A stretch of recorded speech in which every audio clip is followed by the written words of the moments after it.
How do we address the deep divisions and tribalism currently dividing America? George Packer will be here to talk about his new book, Last Best Hope, America in Crisis and Renewal. What have scientists learned about the lives and intelligence of trees? Suzanne Simard will join us to talk about her new book, Finding the Mother Tree, Discovering the Wisdom of the Forest. Plus, our critics will join us to talk about the latest in literary criticism. This is the Book Review Podcast from the New York Times. It's June 18th. I'm Pamela Paul.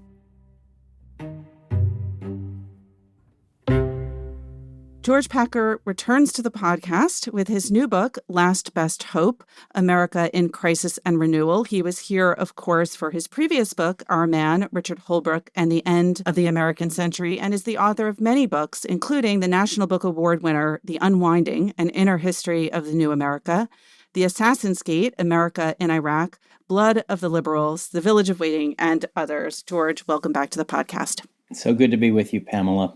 So this is an interesting book. It's a short book for you. You say in the book that you modeled this after political pamphlets often written during periods of crisis. Can you talk a little bit about that tradition and why you chose to do that with this particular book? Well, I love pamphlets. They're short. They're usually intense and urgent because they're responding to a crisis in a certain moment. But if they're well done, they last. They're books that you want to read decades later. Some examples are Common Sense by Thomas Paine, Democratic Vistas by Walt Whitman, which influenced me in this book, Walter Lippmann's Drift and Mastery, and George Orwell's The Lion and the Unicorn, written during the Blitz in London in World War II.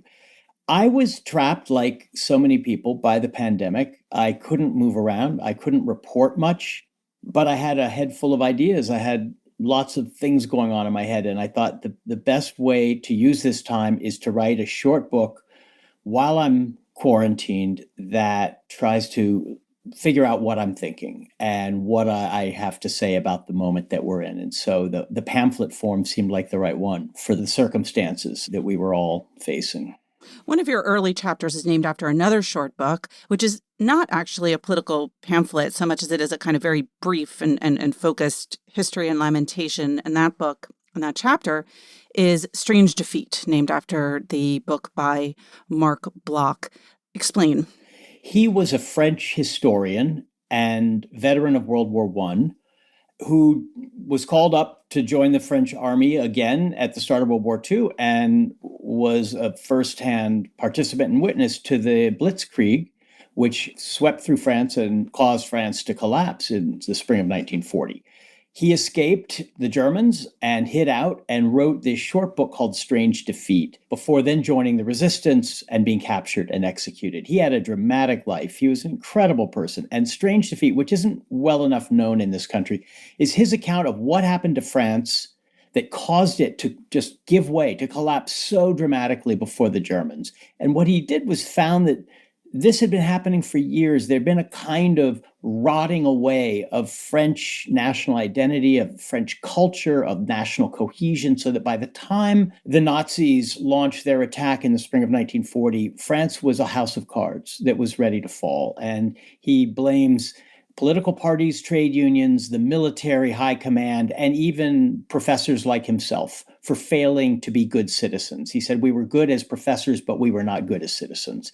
I found a lot of parallels to our own strange defeat during the pandemic.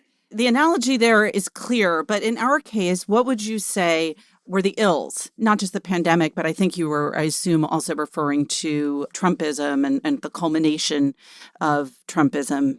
What were the ills that were festering beneath this? You're absolutely right, Pamela. It was the convergence of so many failures, crises, and just almost unheard of collapses in this country over the last few years, culminating really in the spring of 2020. What were they? From the top, they were an absolute failure of our national government to plan, to come up with a response, to bring the country together, to solve the problem. The national government abdicated, left it to the states and to individuals. It was a free-for-all in those early days. But beyond Trump and his utter failure. In fact, not just his failure to bring us together, but his use of the pandemic to divide us. Masks became the most important symbol of polarization, and Trump used them to create political divisions that he thought would save him as a presidential candidate for reelection. But beyond that, a sclerotic bureaucracy. We could begin with the Centers for Disease Control that seem more interested in checking boxes and abiding by ridiculous regulations than stopping a once in a lifetime pandemic. Inequalities that run so deep that we've just come to take them for granted, and yet they were then brought to the surface by the pandemic, such as the inequality between what we came to call essential workers who had to go to work and even had to risk their health and life in order to bring us our food, our packages, and our medicine. And then the rest of us, the professional class, who got to sit at home in front of a laptop screen and in safety. That became such an acute division. For me, it was like the profound gap between civilians and soldiers during wartime. And the rate of illness and death in poor communities, Black communities, brown communities, compared to in communities where people had the advantages of both knowledge and education, as well as access to healthcare and their ability to stay home. These were such profound inequalities that they just became intolerable, that we had to face them. So these are the underlying conditions that the pandemic exposed. And for me, its one virtue was that it forced us to look at ourselves in a very hard way while we were sitting at home, unable to distract ourselves with the usual routines of life. A good portion of the book, of course, is you looking at ourselves, at America, and why in this time of crisis we weren't unified in the face of this challenge and instead fell into these very entrenched divisions and tribalism. And you talk about the four Americas. I'd love for you to go through them one by one, because what you do so well here is you describe the appeal of each of these Americas, but also the limitations and the very real drawbacks. So free America, smart America, real America, and just America. Can you talk a little bit about what you mean by these categories? Yes, so these are, to me, the fundamental ways Americans understand our national identity. And they've been with us for about 40 or 50 years. And they replaced an earlier division that was simpler between the two parties, which to me was the Democratic Party's fair shake, the Republican Party's getting ahead. Those were the two ideals or visions that I was born into. But in the past 4 or 5 decades, we have fractured into really almost incompatible visions of the country that are now at war with each other. Free America, I think of as Reagan's America, the America of free markets, free individuals, that has no vision of society beyond each of us pursuing our own separate fortunes. Margaret Thatcher famously said there's no such thing as society, there's only individuals. And I think Reagan governed in that way. It had a vision of America as a beacon to the world, a beacon of freedom to the world. It drew on very old ideas from the 18th century of the city on the hill and of the land of freedom that the Pilgrims came to. It ignored a great deal. It ignored racial injustice, racial inequality. It divided us into our separate cells so that we couldn't solve common problems. But it had that appeal of the very old American attraction to individual freedom. Smart America is the America of Silicon Valley and of higher education and of Bill Clinton and I would say Barack Obama. The America that believes that you should be carried as far as your talents and effort will take you, but that we need to make sure everyone has an equal chance by means such as affirmative action and child health insurance and other mitigating policies that make sure that we all have the chance to thrive in the meritocracy. Of course, what's happened is the meritocracy has not allowed everyone to thrive. In fact, it's hardened into a stratified system that people are now born into. The chances of making it into the upper ranks of, say, the professional class, if you're not born into it, are smaller now than they were a generation or two ago. Social mobility has declined in the land of limitless opportunity. So, Smart America has an appealing idea that talent should be rewarded and it's open to the new and to diversity, but it's actually become a form of aristocracy, a new aristocracy. Third is Real America, which is Trump's America. It's the right wing populism that Trump unleashed, and it's a kind of rebellion from below against the smiling promises of free America. Free America has not worked out for a lot of Americans, including white Americans, and many of them have responded with a nativism and a Christian nationalism that doesn't really look like the original Reagan promise, the city on the hill. It's closed off, it's suspicious, it's resentful, and it believes that both the elites above it and the undeserving, usually Black poor below it, are in some ways, parasites on the real Americans who are the hardworking ones who are now getting the raw deal because the system is rigged against them. And this was Sarah Palin's America as well. She coined the phrase. She said at a fundraiser, which is the only place that presidential candidates actually tell the truth, I love coming to these towns here in North Carolina and other places, the real America, the patriotic America, where people work hard and make produce our food and fight our wars.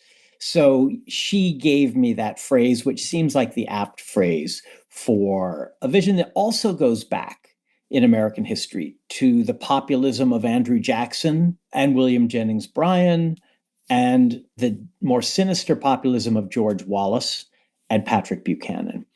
And finally, there's Just America, which is also a rebellion against a complacent narrative, the narrative of Smart America. It's the rebellion of the millennial generation against the assurances of their parents that slowly and incrementally, we are reaching a better society, a better place, that progress is inevitable, that the injustices of the past are more and more a thing of the past. And this generation has said, no, we don't accept that. We see injustice everywhere around us. And meritocracy is a sham, and we reject it. We think instead in terms of whether groups have equality with each other, which is now called equity. And instead of individual opportunity, Just America thinks in terms of groups and group identity. And it's, the nickname for it these days would probably be wokeness, although I avoid that term in the book. For me, Just America is the rebellion of one generation against the previous on the left. And it's a very powerful narrative that has seized the imagination and the energy of this large and influential generation of millennials. Where are you in this? I see the appeal and the persuasiveness of all of them. I mean, I live in Smart America, to be honest. Those are the people I know. It's where I was brought up. It's where I was educated. But I'm disenchanted with it. I don't accept any of them as having the answers. I think they all lead to hierarchy, in some ways to more inequality, to division. We are desperately polarized, and there's no way around that. I'm not saying if we would all just drop our preconceptions, we could get along, because we can't. There are these fundamental clashes of values in this country that are expressed in politics, and that's not going away. But I do think we've lost the sense of a common American identity, which I do think still exists, even though it's been buried. And each of these narratives leaves out one group or another, creates a status competition between groups, which ends up creating resentment and bitterness and even violence. One of the things about these categories that is so terrible and self-perpetuating is that they all have cause for resentment against each of the other ones. So obviously there are natural alliance, politically speaking, between the free and the real on the right and the smart and the just on the left.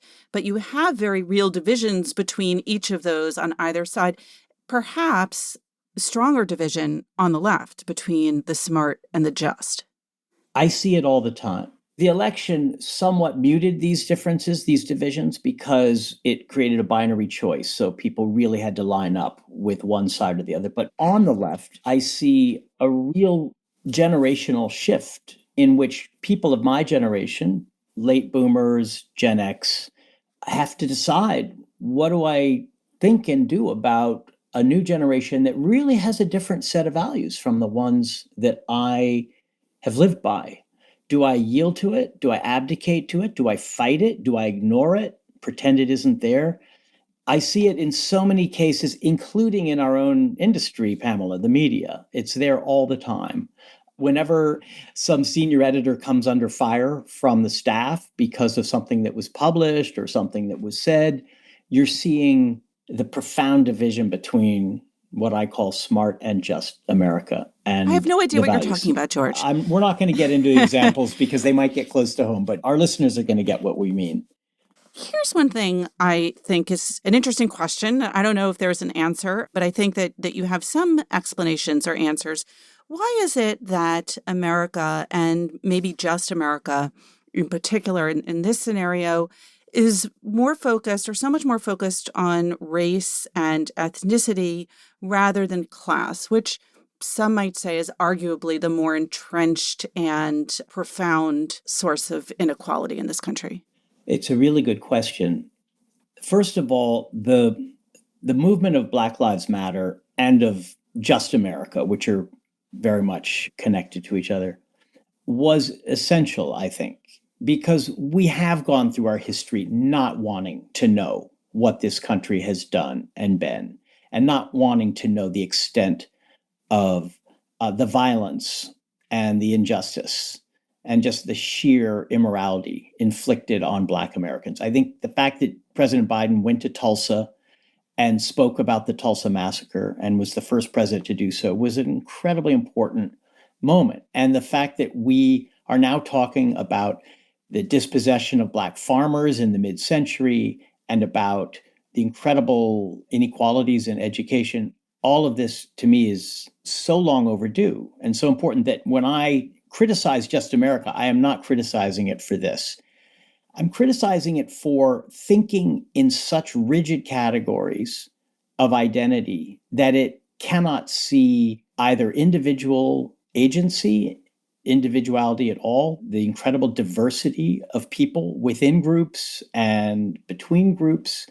For example, the fact that Trump support among Black men and Latino men went up in 2020 had to have been a shock to Just America, because Just America saw the election in terms of identity groups. And went down among white men. It went down among white men. These are shocks that our media did not prepare us for, because the media, to some extent, have become captives of this narrative and cannot see certain facts because it's such a powerful narrative.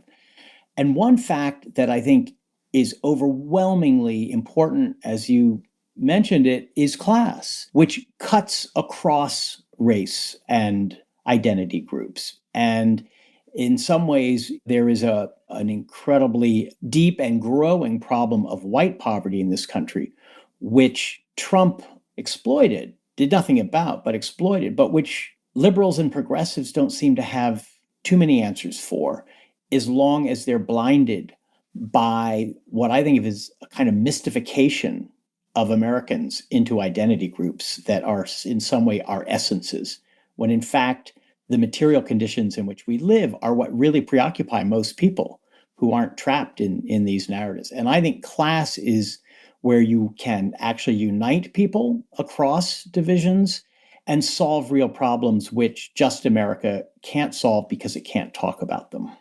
Well, let's take another culture, society, in which class is very much recognized as a source of division, in France. And there they have this ideal of universalism, that one focuses on the things that unite as opposed to the things that divide. Is that a possible model for the U.S., or is America just too tied to individualism, tribalism, and the concept of multiculturalism? The French civic republicanism and secularism, go back to the revolution.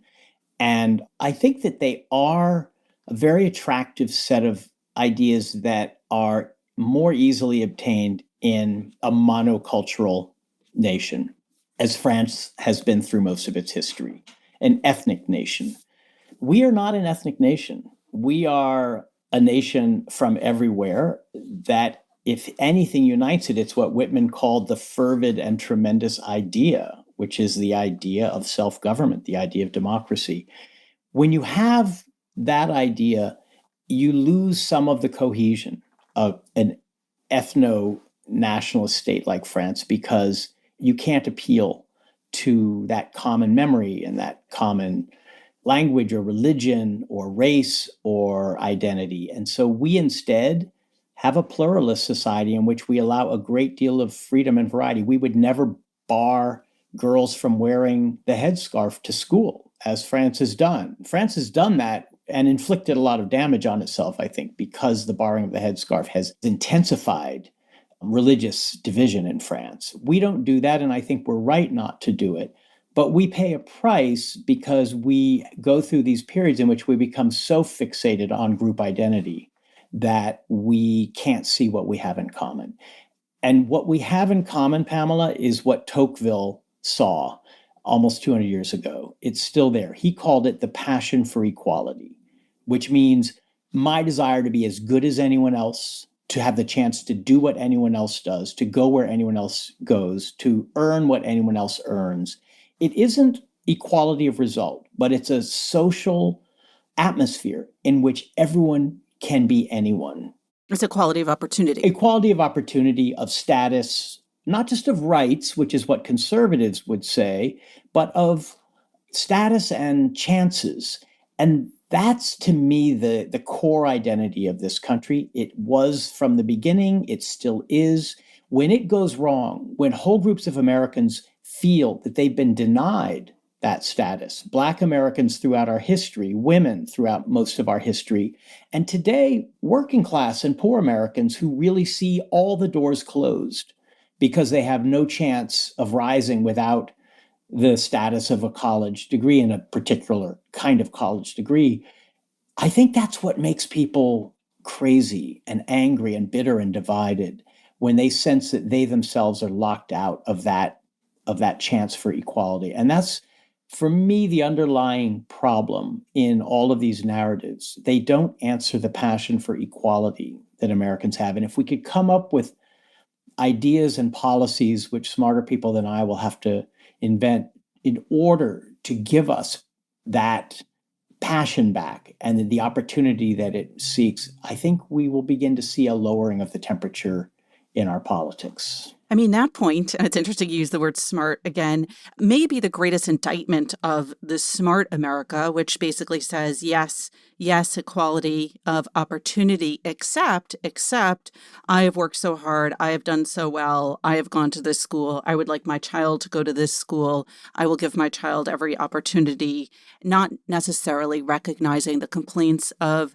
the real, free, and just Americans, and maybe in particular the real and the just, that not everybody is getting those opportunities. Absolutely. I think there's a smugness and a complacency in my class that says, I made it on my own.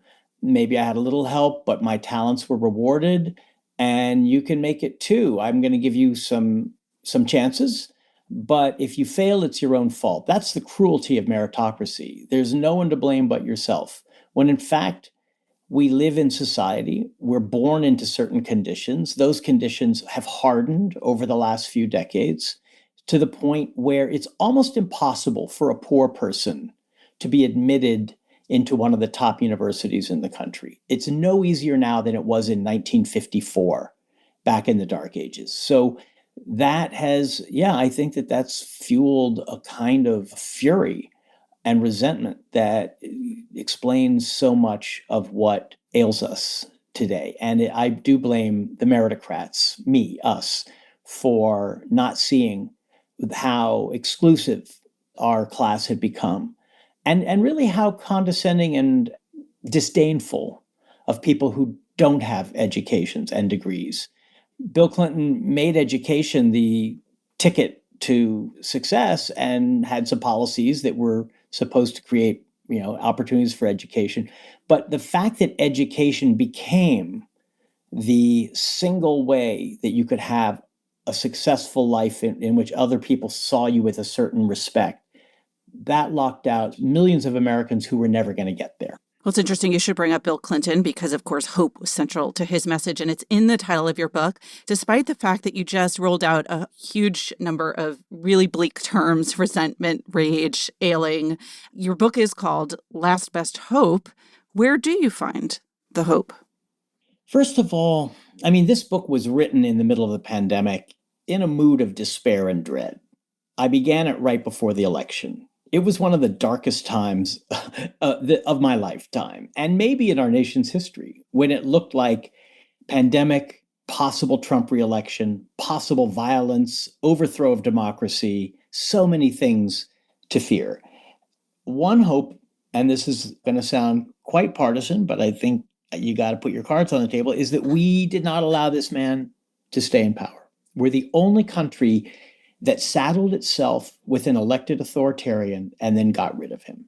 That's happened nowhere else. And that's something to take pride in and also to take some hope from. And I think I see things happening in the Biden administration and in the country that point to a desire to really examine deep structures in our economy and in our society, not to take anything for granted, to accept that there have been massive failures over the last couple of decades, both at home and abroad, and to change course. Whether we can, I don't know. That's politics. That's going to be the battle of the next few years. But really, this book is for my children because it's going to be their world. And I refuse to give up on this country as long as we all have children who are going to have to inherit it.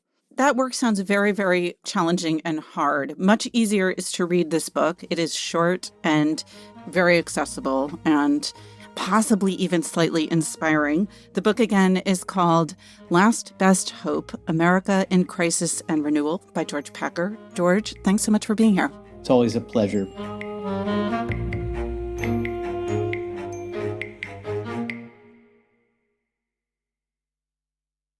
Tina Jordan joins us now to help celebrate the 125th anniversary of the New York Times Book Review. Hi, Tina.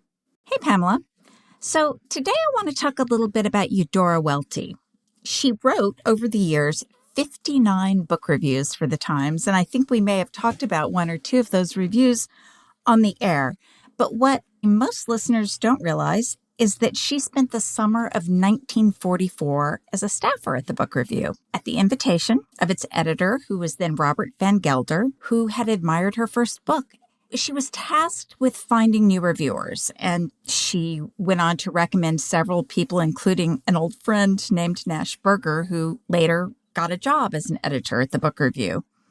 Berger wrote about her 3-month stint as an editor, but also her time as a reviewer. And he pointed out that she wrote some of her reviews under a pseudonym, Michael Ravenna. He said, although the only battlefields Eudora had probably ever seen were at Vicksburg and Shiloh, she turned out splendid reviews of World War II battlefield reports from North Africa, Europe, and the South Pacific.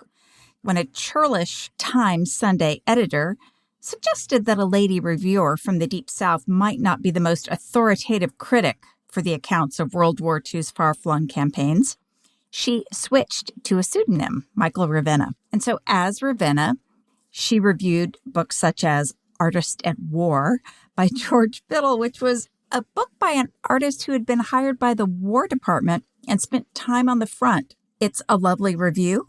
She says, his equable humor and usually sanguine spirit contribute to the validity of what he tells, as does the use of his diary form. For all this gives a matter-of-fact, believable character to his notations. I know, Pamela, that we don't allow pseudonyms anymore, but I'm nonetheless charmed by this story. What other pseudonyms have run in the pages of the Book Review? You know, I'm sure there must be some. This is the most famous one.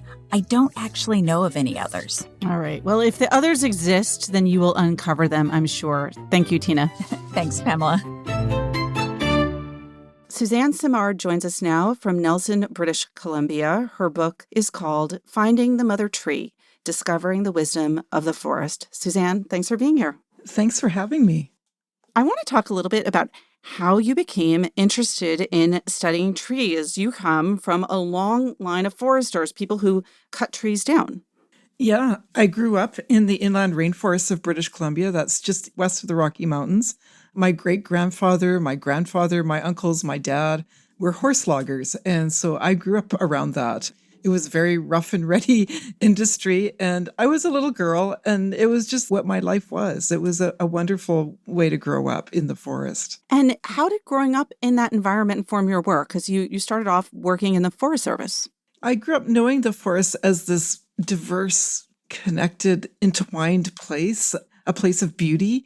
And my grandfather selectively logged. So he took a tree here, a tree there, just to support the family. Very subsistence level logging. I became a forester myself, and I entered into the forest industry, which was transforming at that time from these small family owned or First Nations owned companies to these big multinational corporate companies that were clear cutting. And so I was witness to the first clear cutting going on in the late 70s and early 80s. And it has just taken off from there. And the province I grew up in of old growth forests is now a province basically of clear cuts. So this was shocking to me, and it led me to do my research and trying to understand what were we doing here? And this place that I knew as a connected forest, why were we disconnecting it? What does that mean, clear cutting? It means taking away all the trees, big and small, to mill them, to turn them into 2x4s or pulp. And it leaves a big open area. These clear cuts can range in size from just a couple of acres to thousands. And as we have witnessed fire and beetle kill, and people are doing what is called salvage logging. That means taking out the dead trees. Some of these clear cuts, as a result of that, they can coalesce into these massive landscapes devoid of trees. So you left the Forest Service, presumably as a result of this change in approach, and went into academia. What was that transition like, and why go into academia? Well, I always envisioned myself as a silviculturalist, somebody there helping the forest grow back. And I never could get my foot into it. And I think it was still such a male-dominated industry then. It was really hard for girls to get in there. So I left, went to the Forest Service, became a scientist. And when I published my work on how trees were connected and collaborating, especially birches and firs, which the birches they were trying to get rid of because they viewed them as weeds that were competing with the valuable firs. And I was seeing this as causing a great sickness in the forest. And so I did my doctorate work on understanding that we were actually disconnecting these fungal connections that were linking trees together, providing them with avenues for communication and collaboration. And they didn't really like that. And because the work was published in Nature, there was a media presence with it. And so the pressure against me, the backlash just was growing. And eventually I just decided to leave. And there was an opportunity at the university in Vancouver. So I applied and I got it. And that's allowed me to pursue my research in a more free way. The science, in a way, seems to be catching up with these myths and legends and stories that we would like to believe about trees, whether it is in Native American or First Nation legends, or the Ents of the Lord of the Rings, or the story of Richard Powers' recent novel, The Overstory. I mean, we would like for this to be true. And it turns out, according to your research, that it is true. It is true. And, I didn't pursue this research because I wanted to prove these myths to be true or these stories.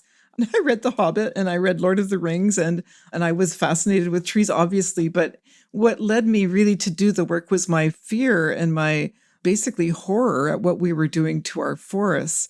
And so, yes, I was able to take Western science tools using isotopes and scintillation counters and developing really tightly designed experiments using molecular DNA techniques, and was able to uncover that, in the forest is all the trees are linked together by these incredible mutualistic fungi called mycorrhizas, and that they actually are moving resources around according to who needs it, who's stressed, who's got more.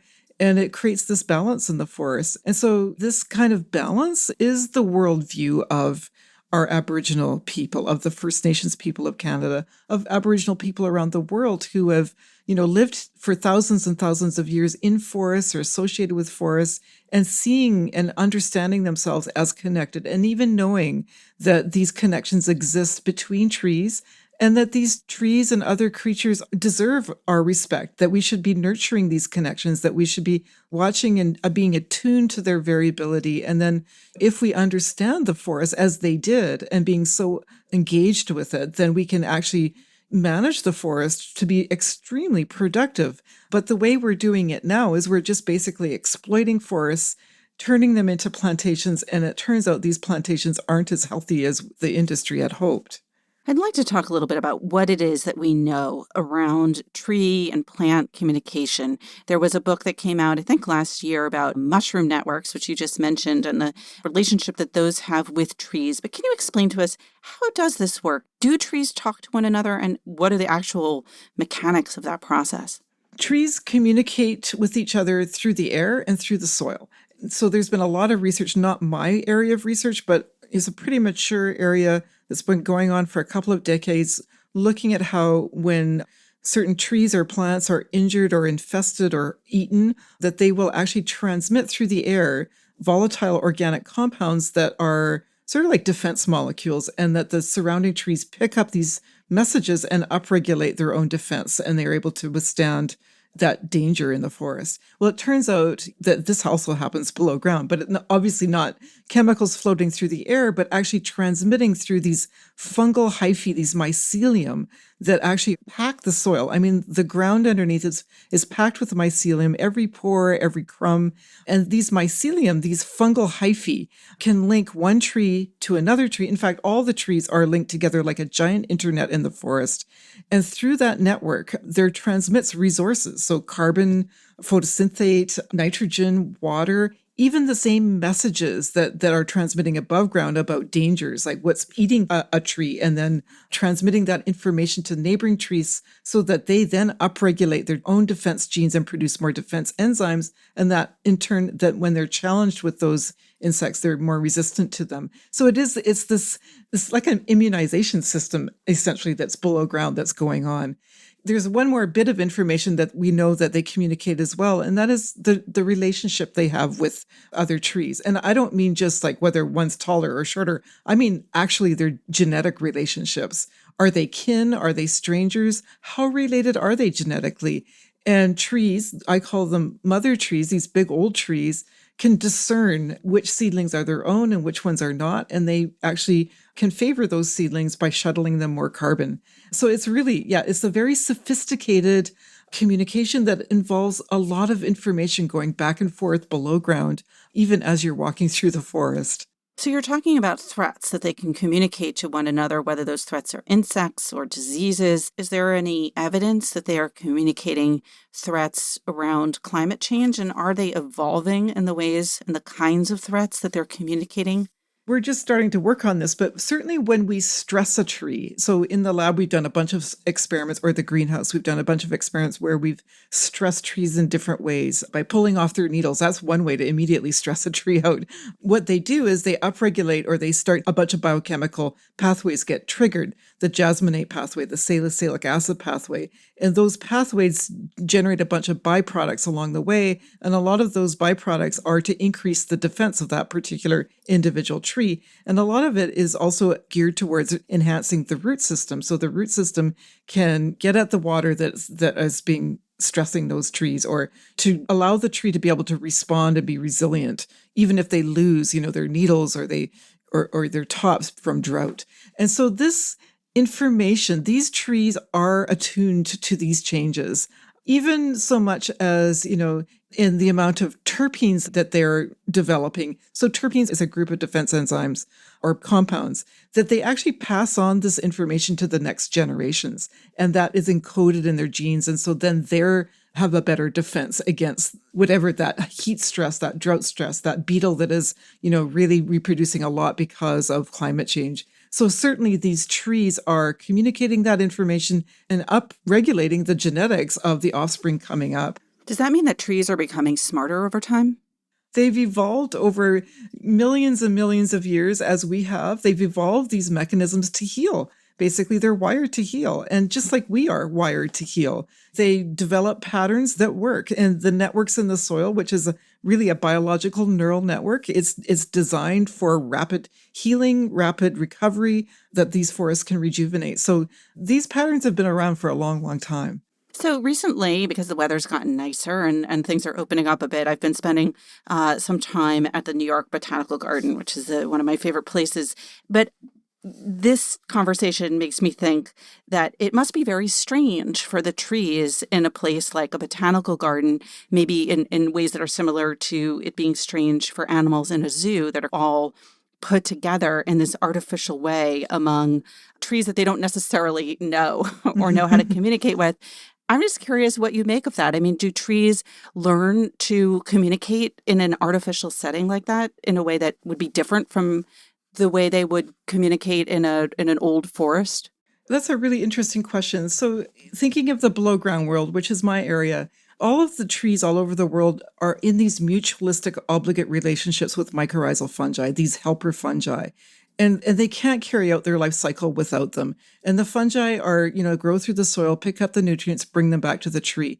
And each tree, most trees in the world are host to a multitude of different species of these mycorrhizal fungi. And some of them are specific to a species of trees or a genus, and some are just generalists. That means that they can associate with many, many different trees. It's likely that even in this artificial environment, that the trees that are planted in there will have some of these generalist fungi and form relationships with their neighbors, even if they are from somewhere else in the continent or the world. Also, I should mention that, there's a lot of trees, the maples, cypresses, the cedar trees, redwoods, willows, cottonwoods, they form a group of mycorrhizas called arbuscular mycorrhizas, which is different than what most of our conifers develop, which are ectos. These arbuscular mycorrhizas, there's only about 200 to 300 species worldwide of these fungi, and they're all pretty much generalist fungi. So if your tree is a host to that kind of mycorrhiza, it's highly likely it's going to be connected to other arbuscular mycorrhizal fungal trees that are in the neighborhood. So even if it's a cypress from Lebanon and it's associated with a maple from, a sugar maple from North America, it's likely that they will be entering into a relationship and linked together. I mean, I haven't studied that specifically. I'm talking from general principles. That is my educated guess. So if trees are like people in the sense that they're social and they communicate threats to one another and they cooperate, do they also have antagonistic relationships with one another? Do they compete? Oh, sure. Absolutely. They compete for light, they compete for water, they compete for nutrients, and the fewer of those resources there are available, generally, the more competitive it gets. But it's way more sophisticated than that. In my birch fir experiment, for example, birch was competing for Douglas fir for light because it was overtopping the fir and occluding light getting to the fir. But at the same time, it was sending carbon through its roots to the Douglas fir. And so both of those things were going on at once, competition, collaboration, and at the same time, other interactions were going on with other creatures in the forest. There were some parasitisms with the armillaria root disease, for example. And so the message here is that trees communicate in many, many ways. They interact in many ways. And where we've gotten into a little bit of trouble is that we've so focused on just one way, which is that they just compete with each other, that it's led us to develop a lot of forest practices, agricultural practices, tree breeding programs to really focus on that competitive aspect of them. But, it turns out that's only a small part of the picture. And I kind of liken it to, seeing only out of one eye. It's really, if we open both eyes, we see the whole myriad of ways that these trees are interacting. All right. So if one of our listeners decides they want to open up both their eyes, they want to go out and try to see some of what it is that you're describing in terms of plant intelligence and communication, is there any way that a layperson could see these things in a non-scientific way, evidence of this kind of thing? What would you tell them to look for? So the first thing is go into the forest and relax and just, be with those trees and try to be quiet and try to have like a minute of silence or a minute or 5 minutes. Try for longer. And pretty soon you'll start hearing the sounds of the birds, the swaying of the trees. You'll start smelling the aromas, these volatile organic compounds, the terpenes, the the fragrances of the flowers. Those are communication molecules. You're experiencing their communication. And then if you want to get on your hands and knees and start digging in the forest floor, and the forest floor is just that surface organic layer. It can be just leaves on mineral soil, or it can be deeper. And as you dig in, especially in these thicker organic materials in coniferous forests, you'll start to see these fungal threads, these white threads. They look like, sewing threads almost. And they can be white or yellow. Generally, that's what you will see because, the other colors are harder to see, but there's even pink ones, there's purple ones, there's brown ones, there's all colors. But just start following some of those threads. And those are basically those telephone lines, those internet connections to the other trees. And you can bring a book when you go into that forest with you. You can even bring this book. It's called Finding the Mother Tree, Discovering the Wisdom of the Forest. Suzanne, thank you so much for being here. Thank you for having me.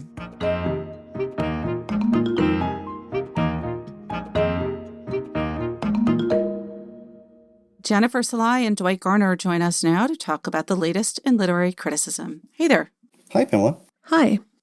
Jen, let's start with you. What did you review this week? So I reviewed a book called The Great Dissenter, and it's by Peter Canellos, who also wrote a biography a while back about Ted Kennedy.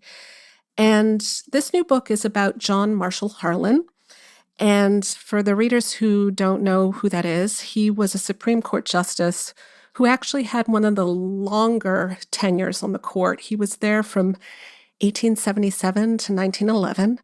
And he was known as the Great Dissenter of the title because he was often the lone dissenting voice on cases having to do with civil rights that came up in the court. And so this was the era of, most famously, Plessy v. Ferguson, where the court essentially upheld segregation with their separate but equal decision. So Harlan was the lone dissenting voice. And I think that, he's somebody who now, for people who follow the court, who look at the history, he's seen as incredibly prescient because he was presenting opinions that I think later on the court eventually moved toward.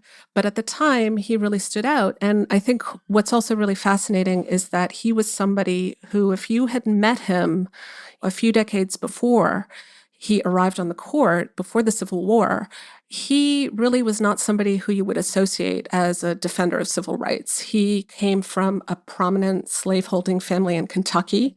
He himself held slaves, and he only freed them with the Emancipation Proclamation. Which he opposed, right? He opposed the Reconstruction Amendments. He thought that things should essentially be left up to the states. And so he himself, being from Kentucky, which was a border state that had officially declared neutrality but was eventually invaded by the Confederacy, he was somebody who ended up fighting on the side of the Union. And so his personal and political transformation, I think, was really notable, which is something that Canellos really wanted to convey, and also to suggest that there was actually an element of consistency to it, that Harlan, who was, in the lead up to the Civil War, somebody who was really in favor of compromise because he hated divisions. He was somebody who talked a lot about national unity and the importance for unity, that he eventually decided that the people who were responsible for the divisions weren't necessarily the more extreme enslavers and the abolitionists who were the people that he was arguing against before,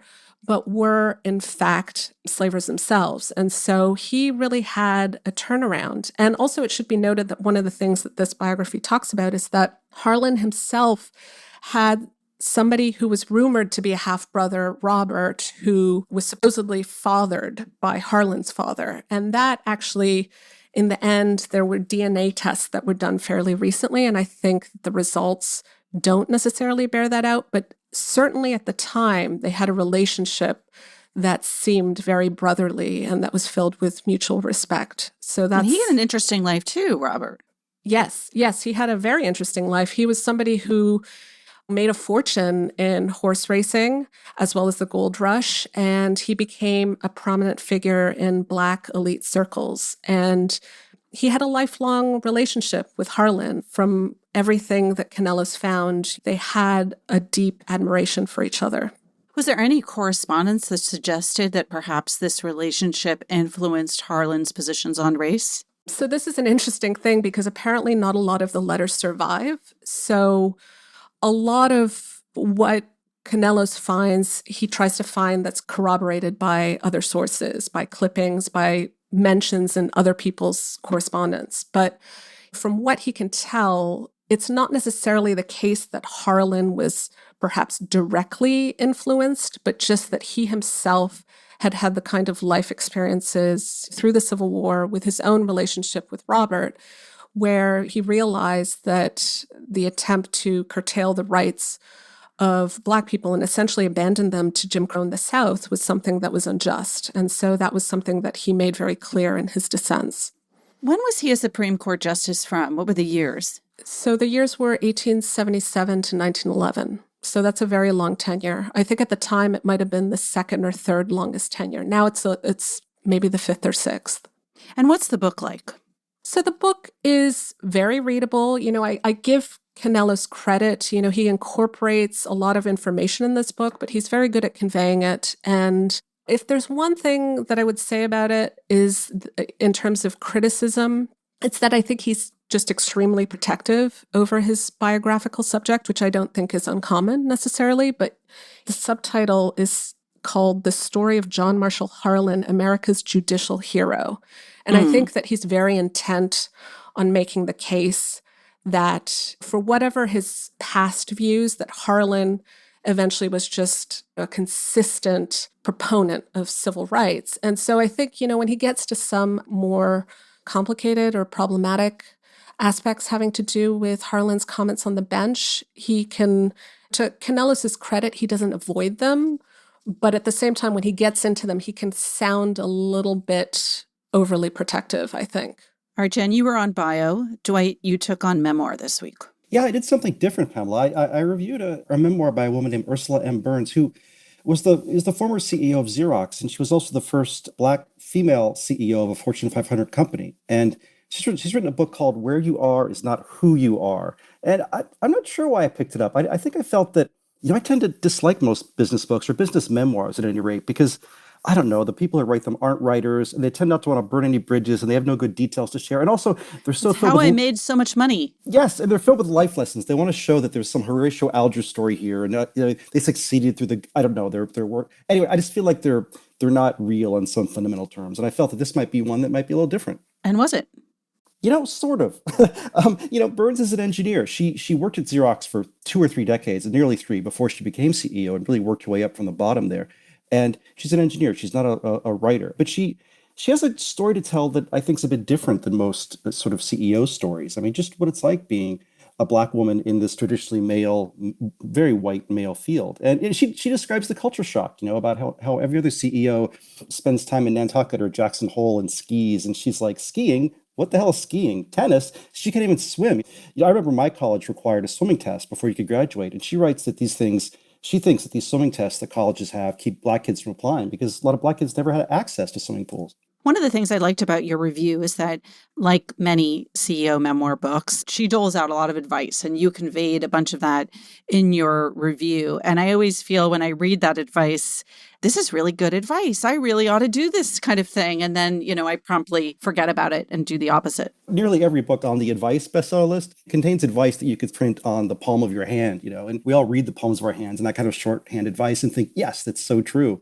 And then we forget it immediately. So at least that's what happens to me. Well, what was the best advice you got from this book, or have you forgotten? Well, here are her, she was the daughter of a single mother, grew up on the Lower East Side of Manhattan, lived in a tenement building with her siblings, and, really had a hard go of it. The family was on welfare. And a lot of her lessons are from her mother. And there are 6 that she prints, and I'll tell you what they are. 1, leave behind more than you take away. Solid. Don't let the world happen to you. You happen to the world. God don't like ugly. Take care of each other. That's 4. 5 is don't do anything that wouldn't make your mother proud, which I like, but I think if you held to that really intensely, you might not, at least if you're an artist, it's hard not to do things that won't make your mother proud at all times. And then finally it's the title, Where You Are Is Not Who You Are. And remember that, she says, when you're rich and famous. So those are the lessons that you feel like she's going to be talking about out there when she does her rounds of TV shows and that sort of thing. But, her book is better and more gritty than most business books. And it's a bit more truth-dealing. And her story is obviously a unique one. And I think it's a higher cut of the business memoir. All right, well, there's a kind of natural through line here from biography to memoir to the subject of a question from one of our listeners, which is about people, famous people, accomplished people who write letters. So I'm going to read part of her email. This is from Christine Aubrey, and she writes, "Your enthusiasm when you heard about the letters between William Maxwell and Sylvia Townsend Warner, The Element of Lavishness, led me to buy the book. Their letters are just what I want. A description of their daily lives with the often hilarious, burst-out laughing funny, moments mixed in with their shrewd observations and ongoing business discussion. Maxwell, when he turns down her stories," Maxwell was an editor at The New Yorker, "is affectionate and gracious, a model of what that difficult moment can be. Warner is a brilliant writer who casts her spell, explaining the hilarity of her days and a bit of her writing process. I have The Corner That Held Them waiting for me." That's her book about nuns. Very popular at the book review. My question for you, and I'm going to make this my question for you, Dwight, will you recommend other collections of letters that have similar wit and self-awareness about quotidian matters and comments on the state of the world? I direct this to you, Dwight, because I know you're a connoisseur of the genre. Yeah, I love books of letters. It's funny, there aren't a lot of great books of letters that feature the same two correspondents, like ping-ponging it back and forth. For example, one of my favorite books of letters in the last couple of years are Ralph Ellison's letters, and they're just beautiful. From the time he was young, he wrote sort of perfect letters to his mother, and when he was younger in college, and just throughout his life to a variety of people. But, there's something special about a book that features really two people writing letters. Evelyn Waugh and Nancy Mitford have a pretty funny book of letters, which they write back and forth, very witty. They're both total snobs, and you have to put up with that. But they're funny. And, I love that, though. I love that. I love snobs. Yeah. But if you want something that I think is articulate and really moving and smart,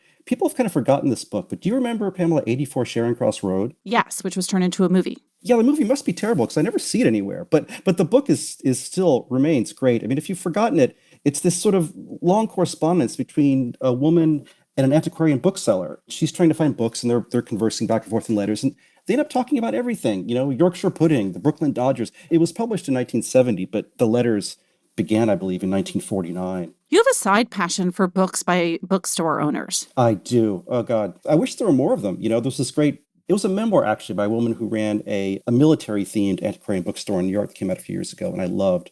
A book that's not a book of letters, but gives some of the pleasure of that back and forth between two people thing. It's a novel, but Nicholson Baker's novel Vox, which came out in 1992, and it's erotic. It's based on sort of a phone sex call. But these two people, almost like Helen Hamp's memoir, 84 Charing Cross Road, start by talking about sex and end up conversing about their entire lives in a way that feels epistolary, in a way that feels like an exchange of letters. I think that book is sort of held up. But, if we're talking about favorite books of letters, there's so many writers who just stunk at them. I just read Faulkner's book of letters because I found it in a bookstore, and it's awful. George Eliot's letters are not so great. Yeah, well, Faulkner's weren't good because all he wrote about was money. He was just always broke. You can't blame him for that. He didn't write letters. He wrote books. You can't hold bad letter writing against a writer. Norman Mailer's are no good, which is pretty funny when you think that his last name is Mailer.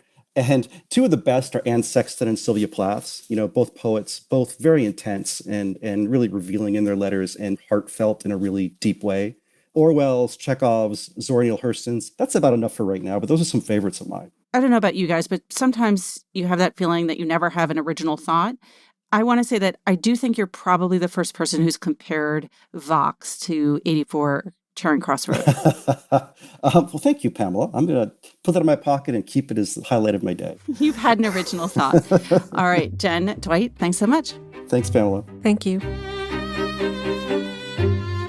Remember, there's more at nytimes.com/books. And you can always write to us at books@nytimes.com. I write back, not right away, but I do. The Book Review Podcast is produced by the great Pedro Rosado from Headstepper Media, with a major assist from my colleague John Williams. Thanks for listening. For the New York Times, I'm Pamela Paul.